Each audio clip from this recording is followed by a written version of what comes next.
Ahora que estamos solos me atrevería a contar una historia un poco repugnante. Hablaremos de algo que sucedió en Londres a mediados del siglo XIX. Bueno, a comienzos de aquel siglo, la mayoría de las personas utilizaban, disculpen ustedes, orinales que se guardaban en un armario. No entiendo para qué, pero se guardaban.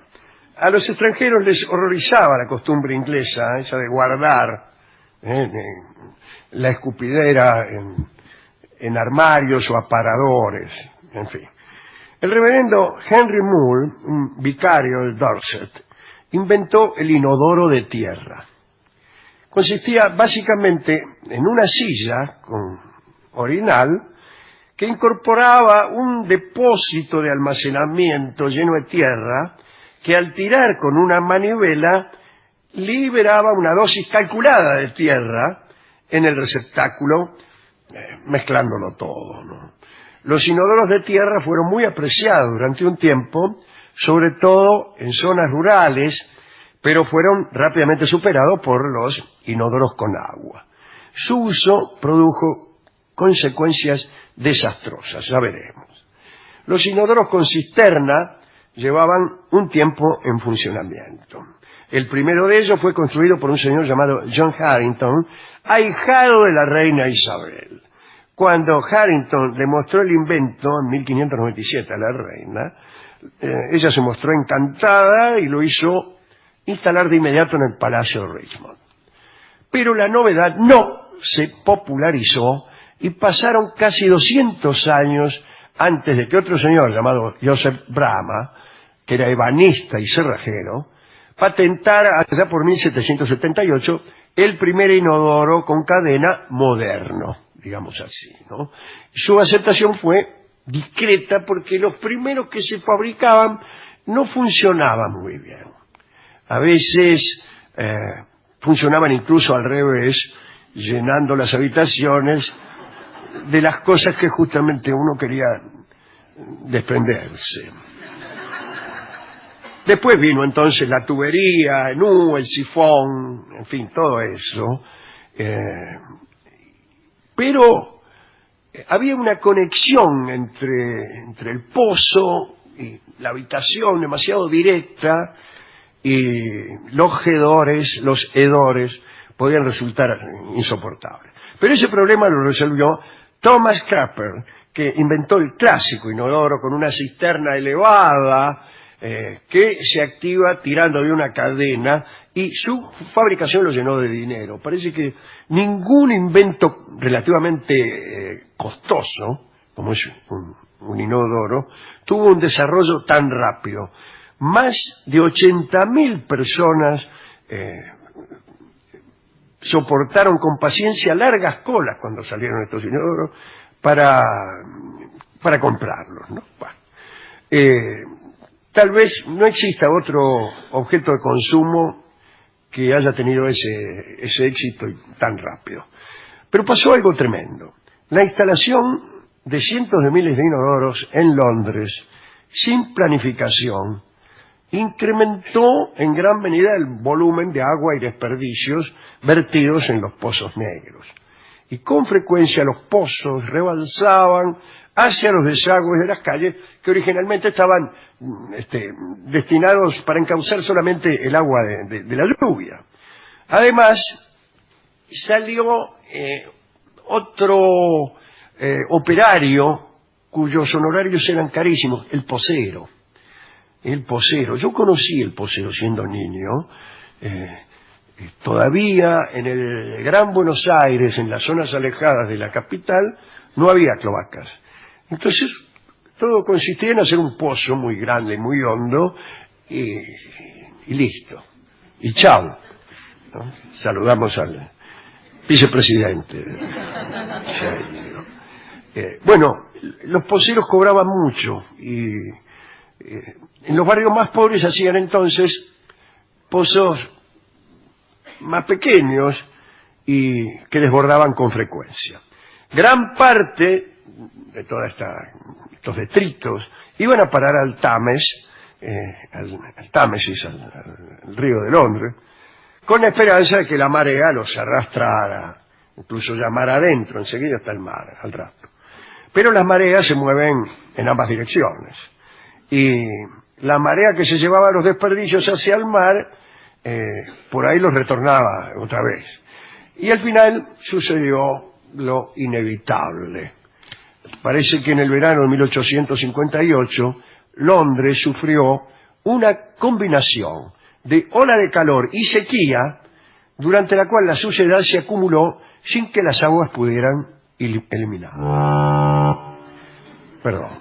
El resultado fue lo que se llama el Gran Hedor. El Gran Hedor, dirían los paisanos. Así como se habla de la Gran Peste o del Gran Incendio, Londres tuvo también su Gran Hedor. El Támesis se volvió tan ponzoñoso que nadie soportaba ni siquiera acercarse a él, ¿no? Quien aspira una sola vez el olor ya jamás podrá olvidarlo, decían. Un dicho que hay.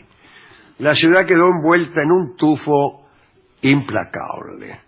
En los edificios empapaban las cortinas con una solución de cloruro de calcio con la intención de mitigar aquellos olores letales.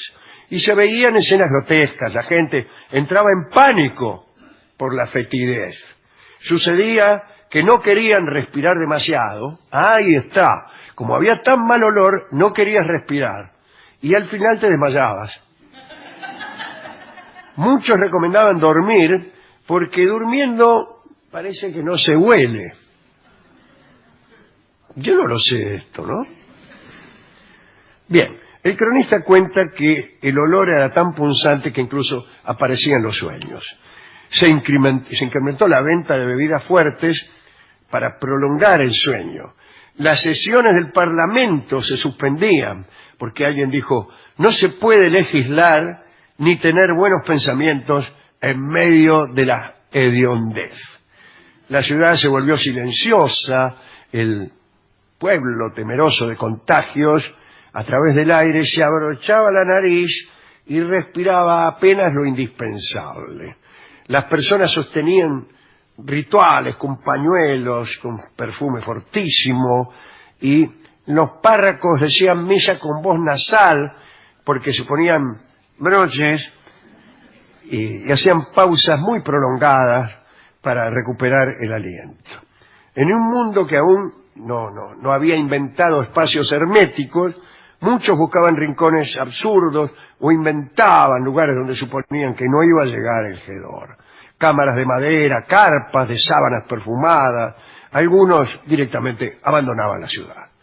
En palabras de Disraeli, aquel primer ministro, el caudal del Támesis se había transformado en un infernal río Estigia que apestaba con un hedor insoportable.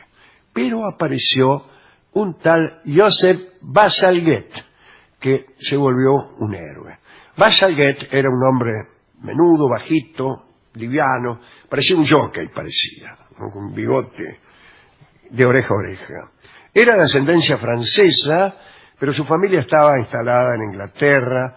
Joseph había nacido en 1819, en fin, creció y se educó en un ambiente privilegiado. Se formó como ingeniero de ferrocarriles y entró a trabajar cuando tenía 30 años en la Comisión Metropolitana de Drenaje. Y cuando sucedió el Gran Hedor, a causa de todo lo que contamos, su obra, su respuesta a esa ola de olor, fue el sistema de alcantarillado de Londres, que era un desafío formidable. Había que instalar en una ciudad inmensamente poblada casi 2.000 kilómetros de túneles que tenían que durar un tiempo indefinido y llevarse hasta la última partícula de residuos generados por 3 millones de personas. Tenía que comprar terrenos, negociar derechos de paso, conseguir y distribuir materiales, dirigir a multitudes de trabajadores. Había que amontonar 318 millones de ladrillos. Y lo hizo de un modo brillante. Construyó una especie de autopista de cloacas que además dejaban capacidad suficiente para ubicar las primeras líneas del subterráneo, del metro. Así que el metro nace de los túneles que sobraron de las cloacas. Fue el primer metro del mundo, ¿no?, que empezó a funcionar en 1863. También diseñó, ya que estaba, los túneles del gas y otros suministros. Hizo diques, hizo al río, al Támesis, más estrecho. ¿Para qué? Para que el caudal aumentara su velocidad. Lo estrechó, el río fue más ligero y mejoró la limpieza de sus aguas. Fue el tipo que más hizo en el mundo, Bazalgette, desde la ingeniería, ¿no?, para mejorar la salud pública, el transporte, el tráfico, el esparcimiento y el funcionamiento del río. Y es el sistema que sigue funcionando hoy en Londres, ¿no? Pero, he aquí el asunto. Por limitaciones de presupuesto, solo pudo llevar el alcantarillado hasta el extremo oriental de la metrópolis, hasta un lugar que se llama Barking-Ridge.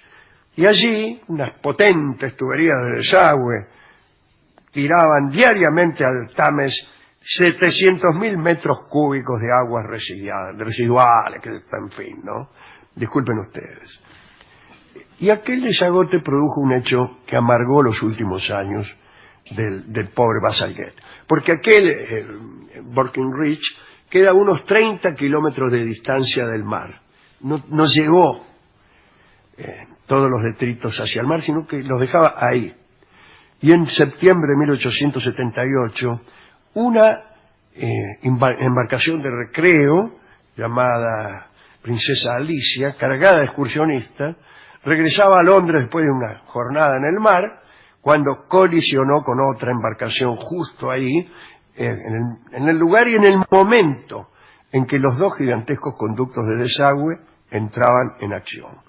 Y el Princesa Alicia se hundió en 5 minutos y casi 800 personas murieron ahogadas en un sofocante cenagal de aguas residuales.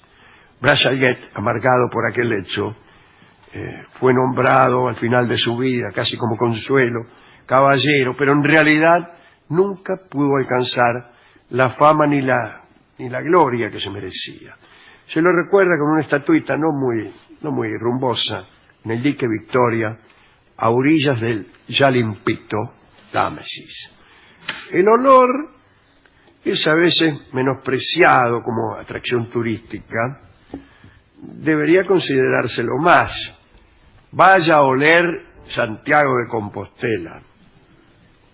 En aquel caso, los turistas huían de Londres, porque el olor estaba aquí, allá y en todas partes.